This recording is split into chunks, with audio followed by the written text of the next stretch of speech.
Part 5 is certainly been done and dusted.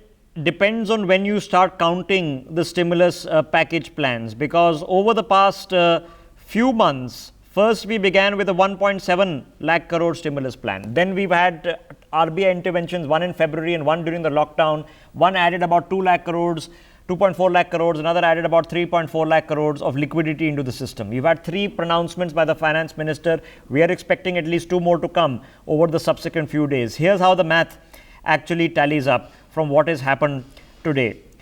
We have now seen a total tranche of roughly 21.12. This is if you include monetary, which is by the RBI, and the figures vary depending on how you do the calculation. There is a huge debate going on in this country of how much was pre-budgeted, how much is fresh spending, how much is monetary and how much is fiscal. Monetary stimulus being the stuff, is the liquidity that the RBI provides. Fiscal stimulus is something being that is provided directly by the government, and whether there should be greater clarity on what is accounted for where. That's one logic of functioning, because other people are saying, oh look, this is new, old wine packaged in a new bottle, there's nothing fresh coming. And the other logic of functioning is, forget the old wine, this is the new wine in the new bottle, take this as a total that the economy is getting pumped in. This is how it's worked out today. 74,000 crores of MSP buying has happened over the past 2 months, of which 18,000 crore has already been disbursed directly to the farmers. If you manage to do over 2 months, 75,000 crores of MSP buying in the state level, you have saved India's agriculture. Okay. There are problems still with distribution of the goods and with the payments to the farmers, but roughly 25% of the payments already cleared in their khata, 18,000 crores. 6,000 crores of crop loan insurance has already been disbursed, which means money in the khata. That's the good news. 4,100 crores worth of rupees of extra milk has been bought, which is not great about India's milk capacity. That's not the problem. We produce enough milk. But for the farmer who was the dairy farmer, that is money in their banks, 4,000 crore in their banks. That is actual spending. That's not about pre-budget, post-budget, monetary, fiscal, that's nothing. That's actual spending by the government that goes into the khata of people. Obviously, MSP is something that belongs to a budgetary exercise. So getting the money out there quickly is the target. Now they've set up a 1 lakh crore agri-infra fund. It's going to be raised by NABARD. So this is not on the government's books.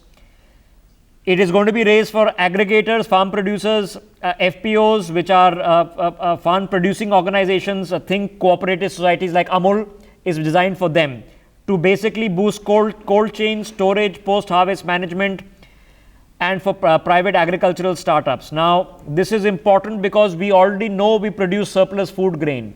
The reason we are unable to use it or export it is because we let it rot in transit, en route, and in storage. So you sort out this problem by setting up a NABARD fund. A NABARD fund is not a liability on the books of the government, except for the provisioning that you have to do in case you need to recapitalize NABARD if they have NPAs. So if you do the mathematics and let's say they have to do 10% provisioning, you are provisioning only 10% of 10,000. So 10,000 crores in your budget for having to deal with this.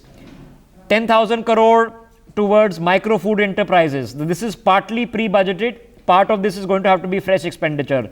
20,000 crores for the fishery industry. This is pre-budgeted stuff. 13,500 crores for animal vaccines, mostly to fight foot and mouth disease. Again, most of this is pre-budgeted, so not an expenditure on the government books. This is about something that was already going to happen. Do it quickly, do it now, rather than do something extra. Similarly, 4,000 crores for herbal cultivation. This is going to be mostly a new allocation. 15,000 crore for cattle feed improvement and infrastructure is going to have to be mostly a new allocation.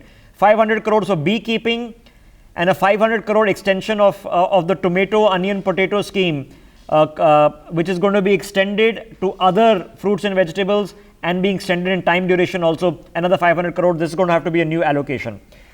So if you do the mathematics, you're looking at roughly 1.72 lakh crore plus 4,000 crores of milk that you bought. So 1.76 lakh crores is what we're talking about today, of which 45,000 crores roughly is going to be new allocation, and the other is going to be the speeding up of already existing allocation. This is how it lands up. Then it comes down to the reforms.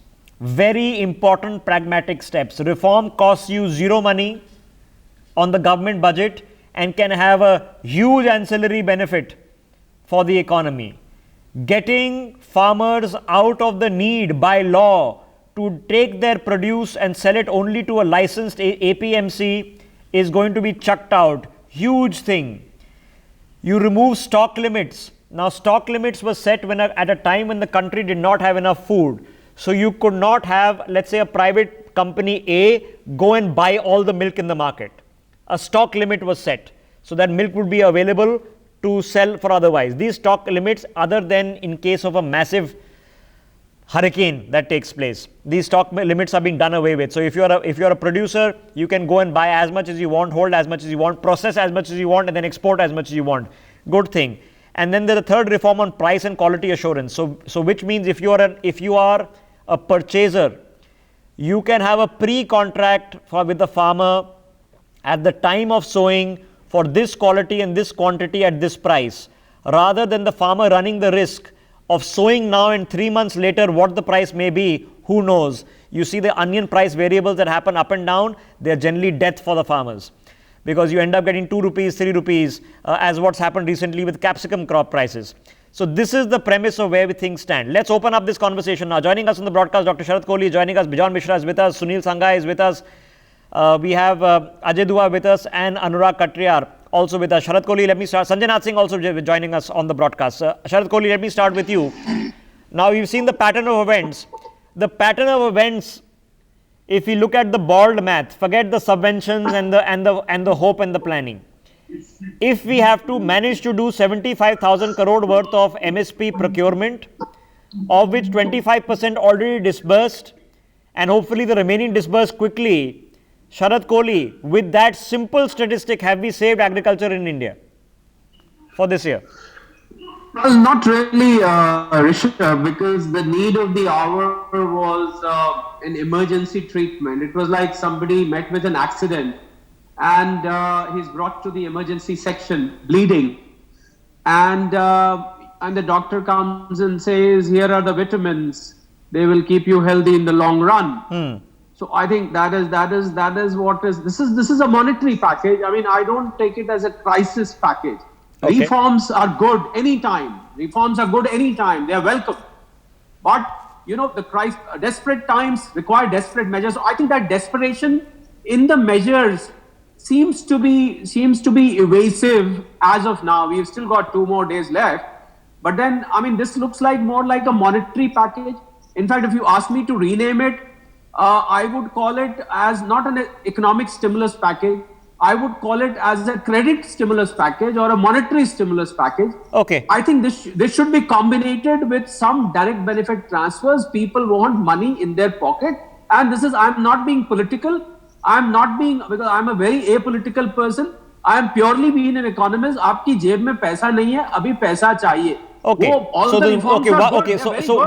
One thing is ubiquitous across all industries is the payment of wages. Employers who can't afford to pay them. Exactly. And so this is ubiquitous across all industries. So an intervention there, which is still a specific, actual fiscal money in your bank kind of intervention at a scale where it becomes tenable, not 500 rupees, 1,000 rupees, that doesn't change anything. Okay, Sharad, could you quickly finish your point, then let's get Bijon Mishra. Yes. Let me. Okay, I'll take a case in example. Forget about today's. Let's take MSMEs. Now there are factories which are closed. Yeah. 3 lakh crores comes to the bank. See, the banks are not open fully right now. Probably from 17th, people will start moving if the lockdown opens. You go to the bank and the bank says, I'm waiting for the finance ministry or RBI to give us directions. And then you start putting together the papers. So this is what happened the first time, during the moratorium, right? It took a week, 10 days for the banks to figure out whether your director has said, chairman has said okay or not. Yeah. So now we don't want to repeat that. Moratorium. So we don't want that repeat to happen, because every day is crucial right now. Okay, Bijon Mishra. Yeah, Rishabh, I must first congratulate you for your opening remarks and beautifully wrapping up in terms of the financial, condition and how, in what manner the government has proceeded. You have packaged it extremely well, and I must thank you for doing that, number one. Number two, I must tell you that going with what Sharath mentioned, I'll go forward with that when there is emergency and crisis, you need to also learn to navigate in a very calibrated manner so that you don't overdo and do things in an over-enthusiastic manner. So you have to calibrate. And that is what the finance minister has done in the last 3 days. She is making announcements in a very, very pragmatic manner, slowly but steadily, and giving certain incentives to the stakeholders who need to be seen most active at this point of time because of the migrant laborers all going back home into the farms where they belong. And today 70% of our population, lives out of villages. So the today's stimulus in terms of, as I would say, for the farmers has been a very, very welcome move. Bijoy Mishra, practical values. This is where I began with Sharad Kohli. If you manage to do MSP procurement and you get the money to the farmers, you've done a big deal in the past 2 months. If you can do the 3 reforms literally tomorrow, you've done a big deal. So one is feeling a lot more confident about the agricultural sector. We are feeling a lot more confident about migrant laborers, but there are still people in industry who are facing absolute ruin. So what empathy do we show them? So you see, they are still working on it, and you must be aware that the World Bank has already given a credit line of 1 billion to take care of the vulnerable population of the country. And in terms of, they had already given a 1 billion right at the beginning to take care of the COVID crisis. So the money is going to come in to the government to actually understand how the freebies needs to be given. Freebies can't be given just out of the box. You see, it has to be, again, very well targeted. It has to be given to the people who really deserve it or who need it. And that is where we are looking at a huge consultation going on with the industry in terms of how but the consensus generally, I've been having this conversation the entire day, with stakeholders from all industries. And the consensus has been that there now for the next few days, an industry specific intervention will probably be required. Let me quickly get Anurag on that thought. Anurag, other than the ubiquitous wage issue in which you can have an intervention, and we've had that ESIC conversation. I was just having it with people from the restaurant industry in the past 1 hour. What is the specific that do we need an industry by industry, or can there be a one size fits all formula? No, I think, Rishabh, you need, every industry has its own requirement. Very clearly, I mean, one size doesn't fit all. So while, I'm not going to go back on the wage bill part of it, which we think ESIC, this is not an additional burden on the government. The ESIC corpus is made out of the contribution by employees and employers. Now, the second thing is, like they have announced force majeure for the real estate sector, we require a similar thing vis-a-vis our friends. And this is not only us, it is also for the entire retail sector. Beyond that, I think the fiscal support in terms of working capital, whatever was announced by the Honorable Finance Minister a couple of days back, they need to be looked at a little deeply. Help us look at it. So this is this is the fund for MSMEs. Help us look at it. No, so I will tell you where my problem is. We had asked for a lower interest rate. We don't know about it. We had asked for no collateral. We have, but this is actually a top-up loan, so there is already a collateral. My bigger issue is we had sought moratorium because cash flow will be an issue when we restart. And what we have got is a moratorium in principle.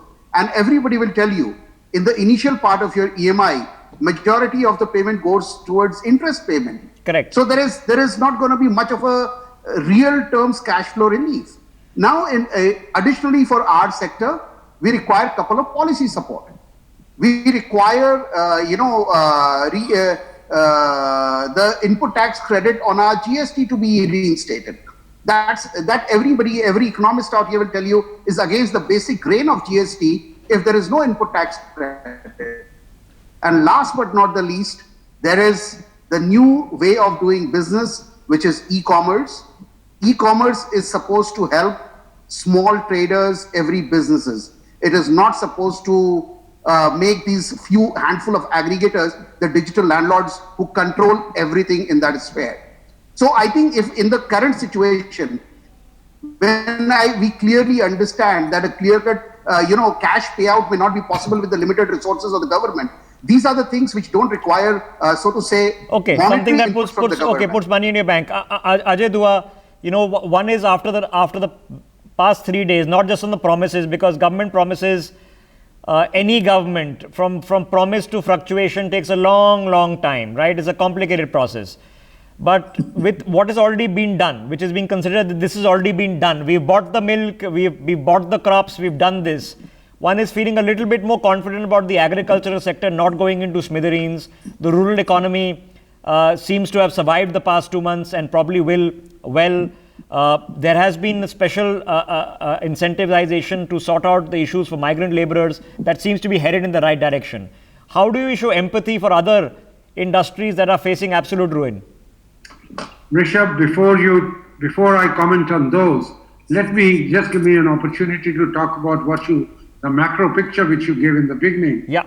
I would like you to just recall, the Prime Minister talked about 2020. That was, he made it very clear that the $20 trillion rupees, the package which he is talking about is for the entire calendar year 2020. So what had been committed, actually what in the budget and what's happened in the prior first 3 months of the current year, as also the... No, but Ajay Dua, that becomes a semantical conversation, right? I meant this. I mean, that becomes a semantical conversation in real terms.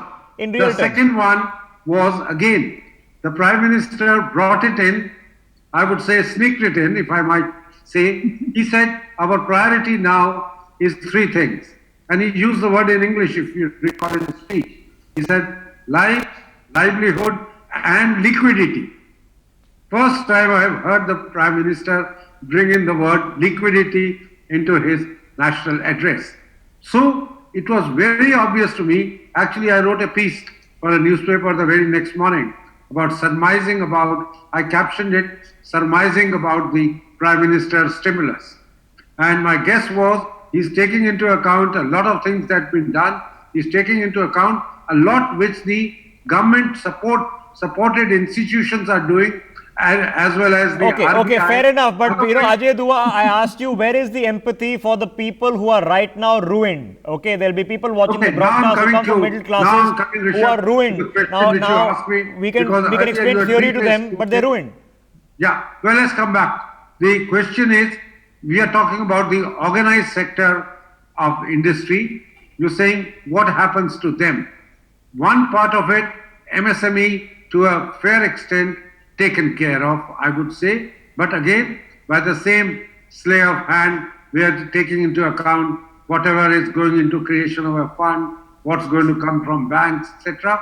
But the PM's liquidity, what he promised, all these will bring in liquidity. Okay, but will bring in, no, but we need the liquidity right now. I mean, we need it next week. So in this case, so we are assuming again that the bank is going to give the... I come back to we've had this discussion yesterday on the channel. It is, given our financial space, it is not possible for us to have a budget financed 10% GDP. Okay. It's not possible. Of course, yes. if the GDP sinks 10%, then we don't have to worry about next year's budget at all. Sunil, okay, Ajay ji, just hang a second. Yeah. Sunil ji, if the approach is, and what we've seen, the approach is clear now. The approach is not going to be about grants. The approach is subvention, some sort of credit guarantees, creating of funds. Now, creating a fund means that de facto the government is taking on the liability in case that fund is NPA. So if you're just budgeting a percentage that you're expecting to have to recapitalize. So let's say NABARD sets up 1 lakh crore for agri infrastructure. You're hoping that not more than 5-10% of that will require recapitalization, which will go NPA. So you only need to budget 5,000 crores. So keeping that in mind, if that's the formula for the people in the industries that are facing absolute ruin, complete tabahi, how do we show empathy to them and help them? Rishabh, I just wanted to check, are you able to hear me properly? Yes, we can hear you fine. Okay, because I missed your opening comments. So let me deal with this subject. See, if there was a choice, if you had a flexibility in the budget, then the best option would have been to transfer the money directly to the bank account Okay. That's it. But the problem is here we need to really balance various things. You would not want a situation where your budget completely gets imbalanced, your rating gets downgraded, your 10-year today also if you see GSEC yield in the last couple of days is actually improved, right? Because the government has been making a very calibrated approach Absolutely. with all of this. So it is actually a very, very balanced thing. I think just direct transfer versus part direct transferred and the reform, a combination will go a long way. And ultimately, if you see Okay. this, Okay, Sunilji, I'm a big fan of Goldilocks, which is generally to say that, you know, the warm porridge is the best porridge. So neither here nor there. So reform is the best thing to do because it costs you nothing. Creating one nation, one ration costs you nothing. You have to just pay for the server and maybe training somebody on some software. And yet it brings real change. So these are absolutely genius things to do. Doing the subvention model, let's say you give insurance to people, you only have to budget the premium and you cover so many people. These are great models to follow. But there are also going to be requiring some people who require direct help. Now, do we say, sorry, too bad, because those people are employers. You can't be worrying about the budget if you don't have GDP growth. If India is minus 10% GDP, we have had it. Simple as that. I would say the other way around, actually. If you had just done direct transfer without any reform, that would have been really bad. Correct. Okay? Yes. Correct. Right, those mix of. Absolutely. Look at what they have done in agriculture today. I would absolutely clearly say that 1991, what happened in industry, today, the same thing is happening in agriculture. If they are able to carry through all the four major reforms which they talked about in the agriculture, this is exactly what we were looking for. The agriculture was what it is today because these four major reforms had not happened. We have been talking Okay, about you know, I'll find out tomorrow morning because I'm taking these reforms as done. That we expect ordinances and just this to be done. So I'll find out tomorrow morning of how, you know, when they're going to gazette notify these or what the process for this is. But this should be a done thing. But Not Yeah, easy. Rishabh, Not easy. Just 1 second, Rishabh. gentlemen. Sanjay ji has been listening very patiently. Sharad ji, I see you also. Sanjay Nath Singh, after the last 3 days since we last spoke, sir, are you feeling a lot more confident that India's agriculture has been prioritized very heavily, perhaps even been saved from the worst part of what could have gone wrong?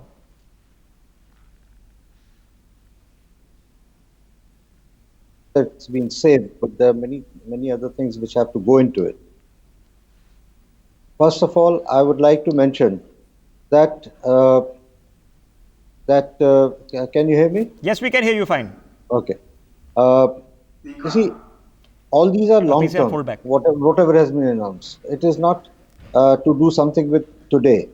First of all, there should have been an assessment as to what have been the losses of the farmers in this period of lockdown. Then, what the government is going to do to mitigate the losses and how they're going to do it. That's the most important thing. Money in the pocket of the farmers right now is the most essential of all the things. Talking about reforms, yes, they give me some confidence in the sense that we have been talking about abolishing of Essential Commodities Act with regard to farm produce. We had been talking about deregulation of cereals, edible oils, and we had been talking about abolition of APMC altogether, so that the farmer has the right to produce what he wants to produce. The farmer has a right to market what he wants to market and where he wants to market instead of being controlled. So that's a very, very important aspect of the announcements today. And I think if this is done correctly and properly, and the new schemes don't fall into the hands of cartels as the case was with APMC, Yes. then I think we have moved forward. Okay, so there is some hope with the due caution. Is Sanjay Nath Singh here? Sharad Kohli wants to make a point. I think everybody wants to come in. Let's start with Sharad Kohli. Sharad Kohli, in practical terms, I'm just trying to find some empathy for people watching out there who are middle class salaried people. Let's face it, today across the world, the Ubers and the Zomatos of the world are in a position where they're cutting workforces. Okay. I can complain to you about the media industry all day, but we all know what's going on. Hotel industry is cutting. people are losing jobs. Now, it's all very well to say that we'll do interest subvention, but some people require desperate, immediate help. How do we empathize with them? See, Rishabh, this is a classic case of, understanding for the people who understand commerce between a balance sheet and a profit loss account. So what you have done is, instead of expenditure, you have invested in assets because you basically focused on credit. If you see most of the 3-day announcements, it was basically credit. You are trying to fund the credit through Reserve Bank, you're trying to fund it through the banks and so on and so forth.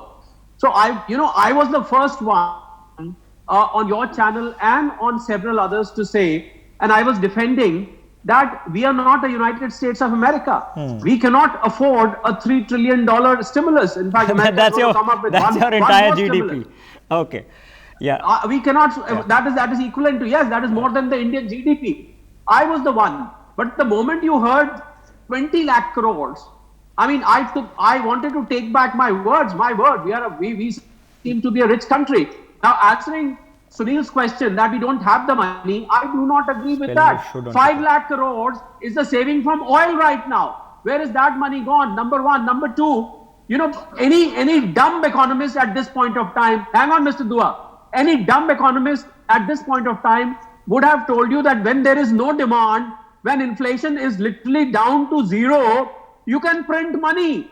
Why can't you? What is helicopter money? This is the time to print money. So I think as far as resources are concerned, I really don't think that resources were I'll declare my position. Let's not be worrying about rating agencies. The Americans don't worry about them. If this is going to be our dominant thing, we are going to be in trouble. Deficit spending is a recognized economic model. We are already in deficit, and that's going to increase. Some people are saying increase by 2% to 6%. Some people are saying you'll have a 10% deficit. So should you be able to print some extra money? Yes, absolutely. So Ajay Dua, 5 lakh crores in oil savings. Where have they gone if they don't come to our people? In the end, it's all our money. So why is it not coming to us? Why are we paying more? Oh, absolutely. A question which has a straight answer. You budgeted for 32 lakh. This year's budget, you are expecting a budget of what's been announced, 32 lakh crores budget expenditure, of which revenue is available for 29, other 3 is your deficit. Now the deficit with taxes not coming in, the revenue not coming in because of lack of economic activity or slower economic activity, that 3 lakh crore. But Ajay Dua, if there is no economic activity, you want to encourage economic activity, to increase the taxes. Give me a second, that 10 lakh crores, 5 lakh crores will come from the cheaper oil which we've got. That is why the question is, here on one side we are saying government should spend more. Yes. The second you are saying government shouldn't earn it. Where does the government earn it? Only by printing notes? Printing notes also requires... Okay, let me clarify it. It is... Collateralization to be given to the Reserve Bank of India. Reserve Bank is not going to be printing notes for you as if it's your own printing press. It has to worry about monetizing the assets.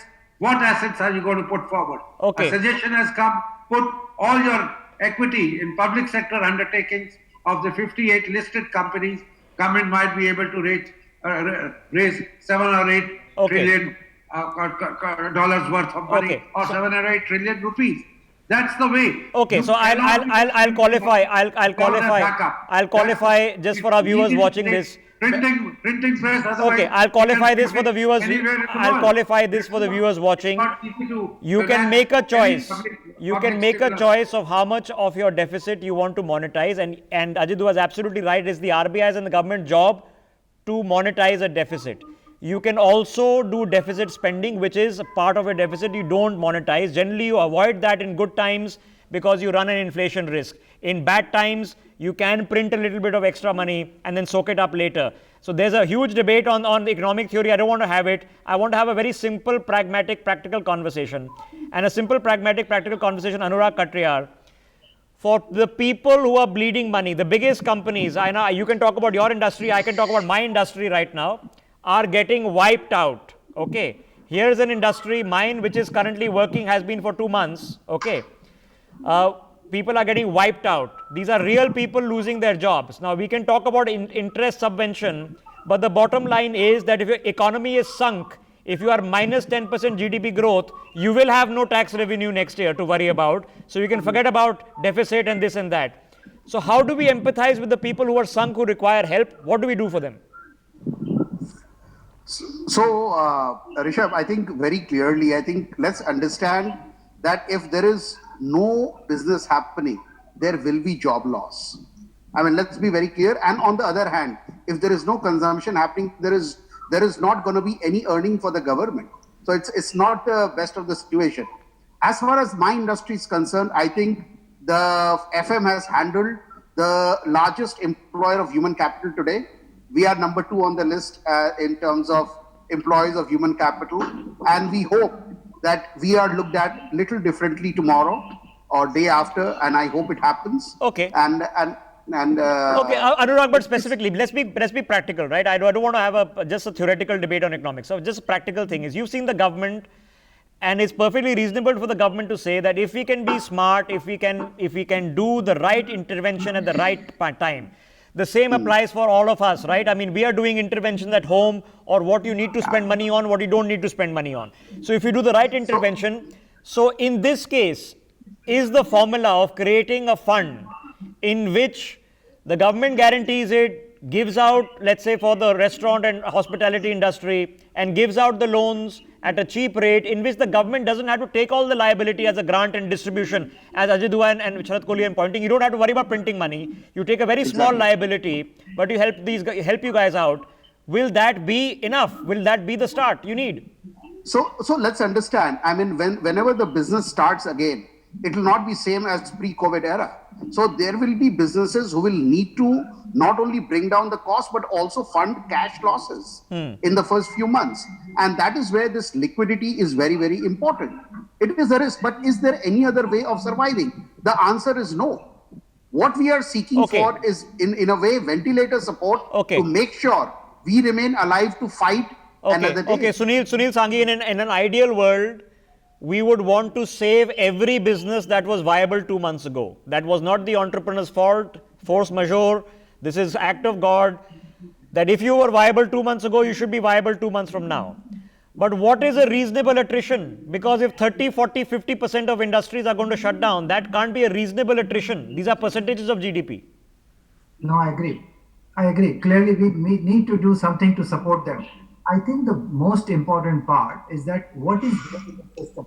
There is 8 lakhs crore lying with the banks right now. They are reverse repoing with Reserve Bank of India. That money has to go to the industry. Correct.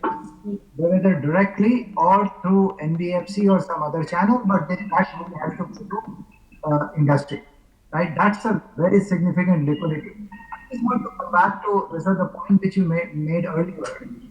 Is the leverage which the government has right now?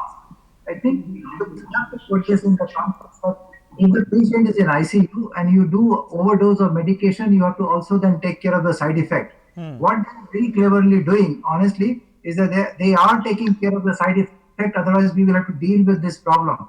Look at any estimate on the street right now, they are all talking about the fiscal deficit without stimulus. Fiscal deficit without stimulus of 8 to 9%. We have seen that in the past, in 2008-9, with 6.6% fiscal deficit, we had to bear the consequences in 2013-14, which were 12-13 very, very severe. So it is really important that we took a very balanced approach. There is a liquidity out there which will take care of the industry. There was a food grain available which took care of the migrant workers, and all that supply is happening. So every constituents are being taken care of. In addition to that, there is a significant reform which was pending, is happening, which will use as a but Sunil Sanghi, again, sir, my premise here is very simple. I agree with every single thing you're saying. But for the people who have lost their jobs, in terms of 30% of a company gone, 40% of jobs gone, if tomorrow your biggest companies, including the most wanted childs like the Zomatos of the world, are firing 10-20% of their workflows, those employees who've lost their job, what do you tell them? Sorry, we are doing deficit balancing. What do we tell them? We have to do something to but so what in this conversation have you offered for them? For that, I mean, look, the economy has to start. the whole, we need to find a medical solution. The economy has to start, and things will start coming back on track. It will take some time, but it will start coming back on track.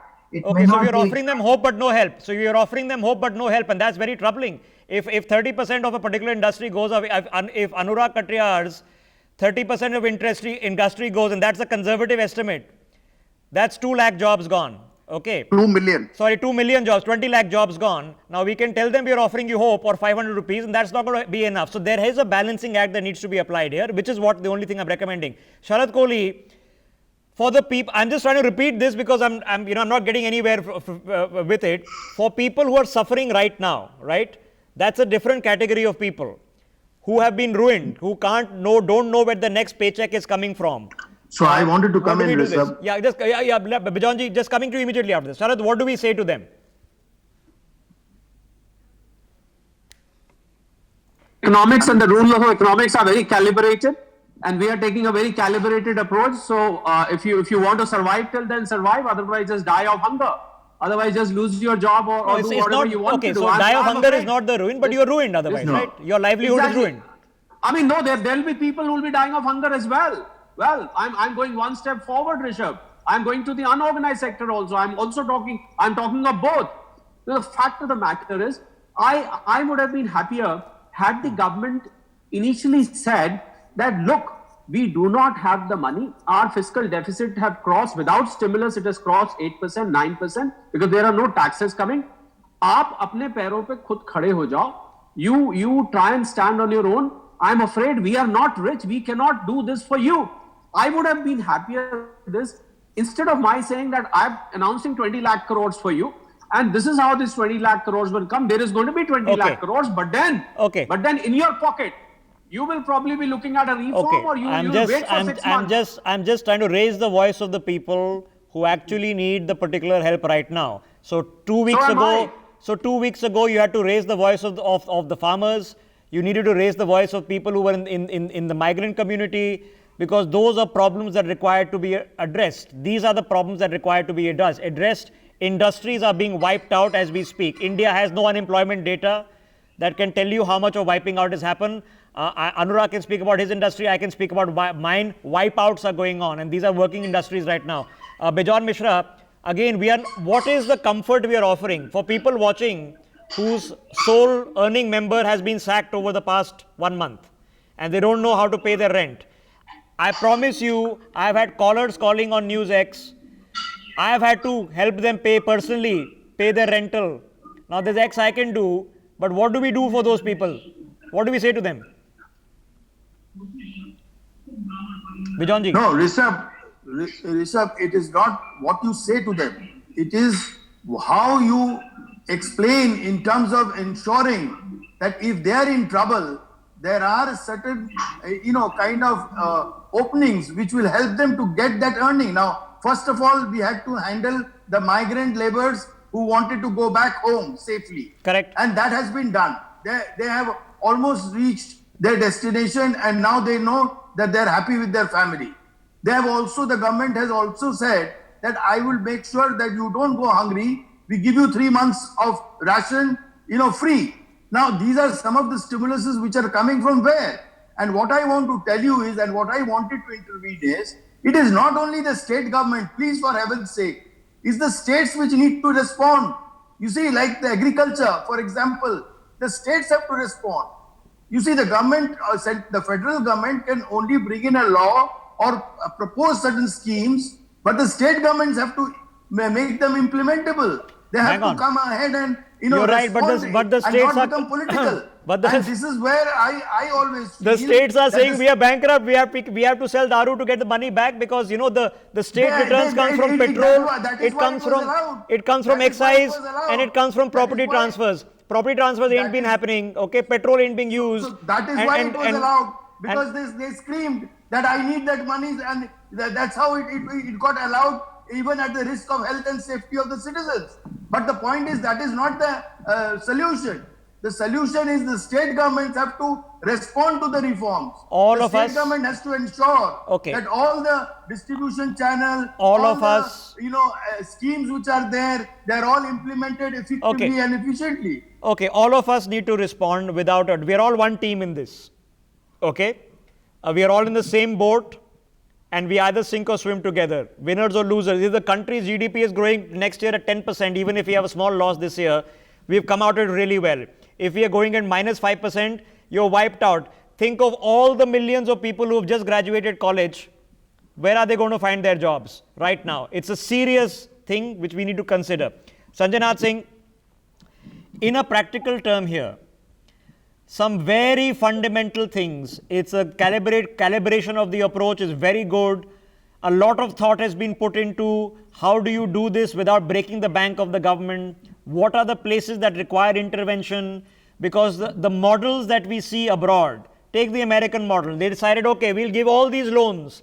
The biggest companies of the country snapped up all the loans, and the MSMEs who needed the loans got nothing. So doing a calibrated model is much better, because all the money goes to the fat cats otherwise, and the people who required the money, they get nothing. I mean, the biggest chains of America were taking up the loans that were meant for MSMEs. So having learned that lesson, let's say from the Americans, on how to do it better, for the people who actually require an intervention, do we say that, look, this is what we can afford and this is what we can't afford? Which means if X people have to shut shop, so be it. A 10%, 20% attrition across a couple of sectors, so be it.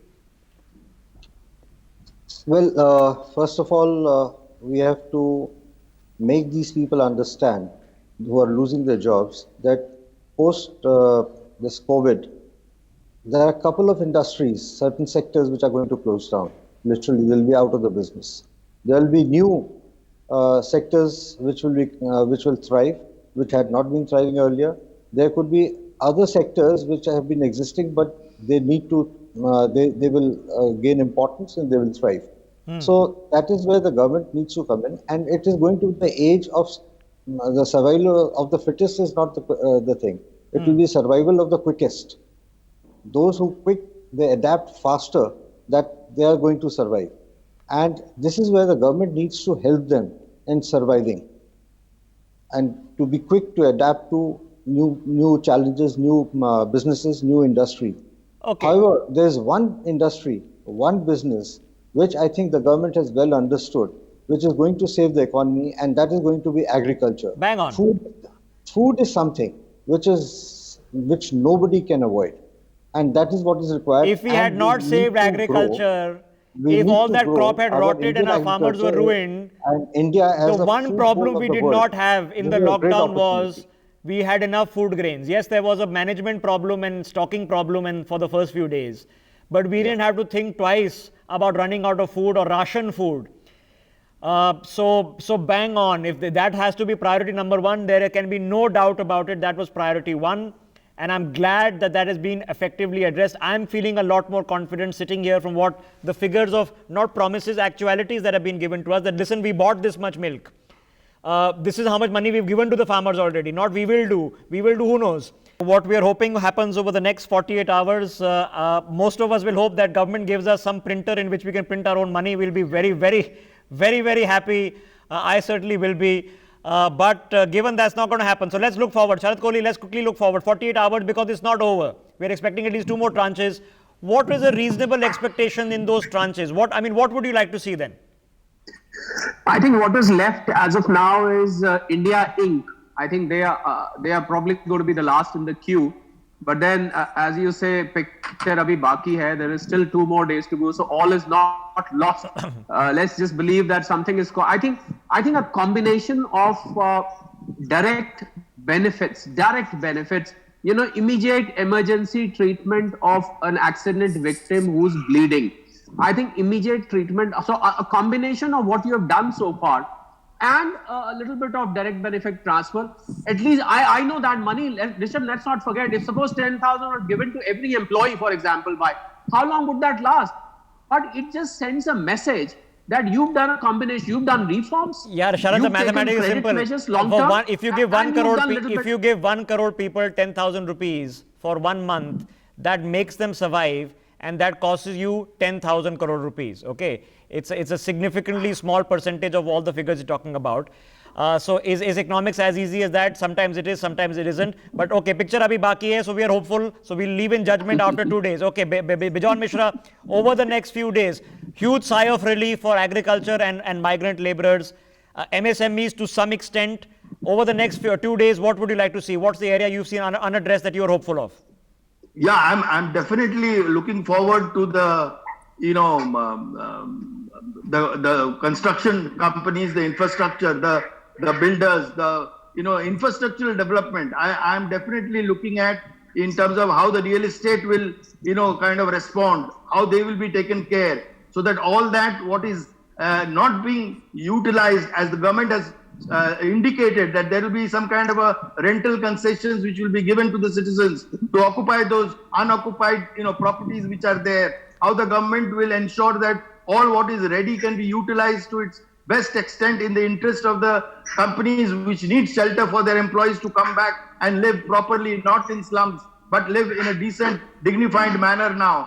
So these are some lessons which we have learned, and I'm sure in the next 2 days or for the days to come, in the coming months, we will see a lot of reforms coming up in terms of the encouragement given to the investors and to the entrepreneurs in our country to generate that employment, get back the faith in the people who had lost doubt the faith about it, and gone back home. No doubt about it. Reforms is the best thing to do. It costs you the least, it costs you nothing, but it generates a huge relief for people.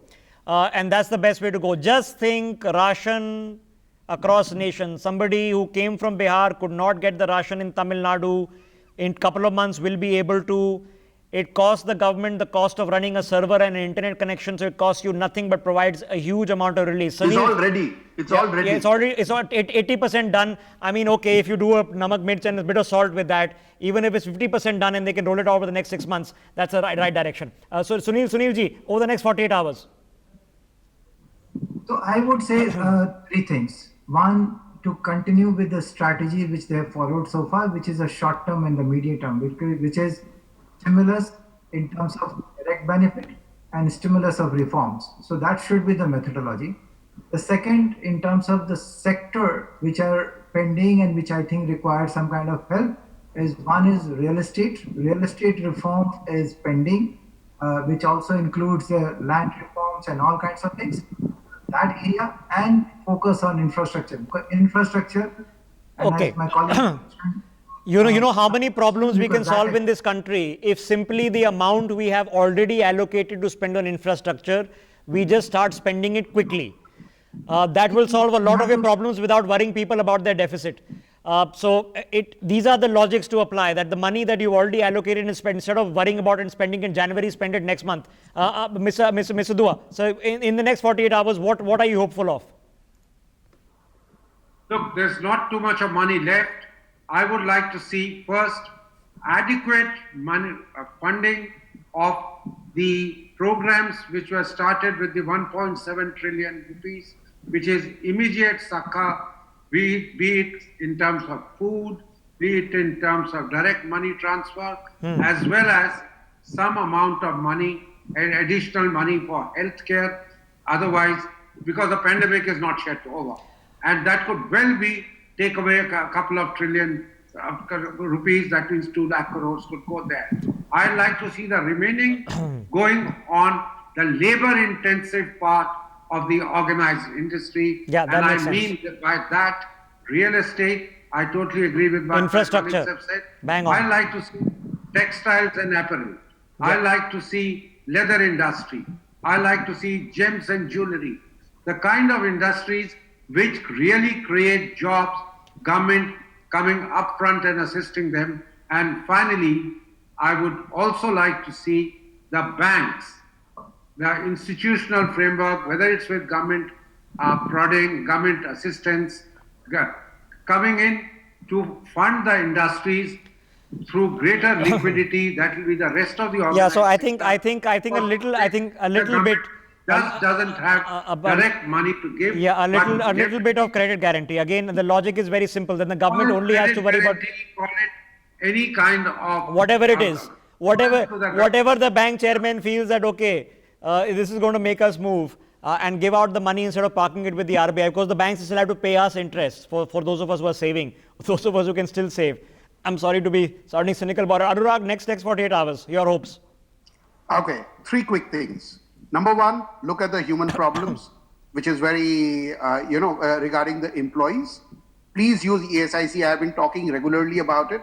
But as an industry representative, which employs 7.3 million people, I have no other option but to bring it out.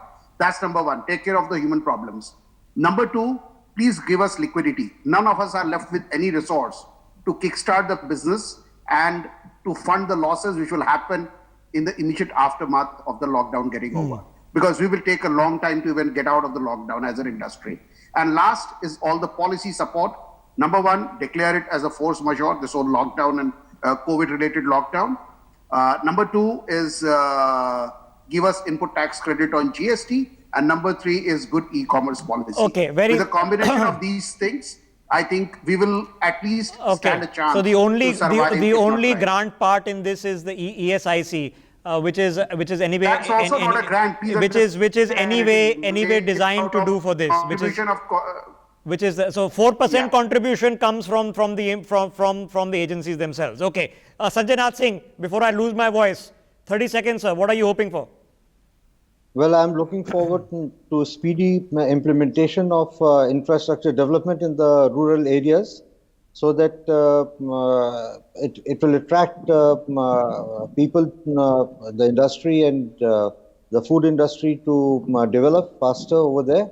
So that is one. The other is that they have to see to it that the workers, I hate to call them migrant workers, the migrant workers get enough job back in the urban areas where they were already there. I think we're going to see a job in. We're going to see the mismatch, that there are going to be a lack of people in areas and a flood of people in areas. The mismatch will have to be corrected fast. Okay, we're out of time. The bottom line is, if 80% of what has already been announced by the government can simply be actualized quickly, that solves most of your problems. So if they can get 500 infrastructure projects out of the block in the next 1 week, if they can disburse the remaining part of the 74,000 crores of MSP in the next week or two, these solve a lot of problems. If the banks on the 8 lakh crores, 7 lakh crores they're sitting on, if 50% of that can be disbursed as loans over the next 2 or 3 months to companies that need them, you solve a lot of your liquidity problems.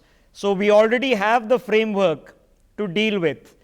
There is going to have to be some empathy and a nod and a shout out and some lifeline SOS to the people who are being ruined right now, who've lost their jobs. And if we don't do that, we are not doing practical economics, because that's how you sink your GDP. You sink your GDP, you sink your taxes, you are creating a deficit not because you're spending more, you're creating a deficit because you have no revenue coming in. These are the things to keep in mind. Let's see what happens tomorrow. For now, good night.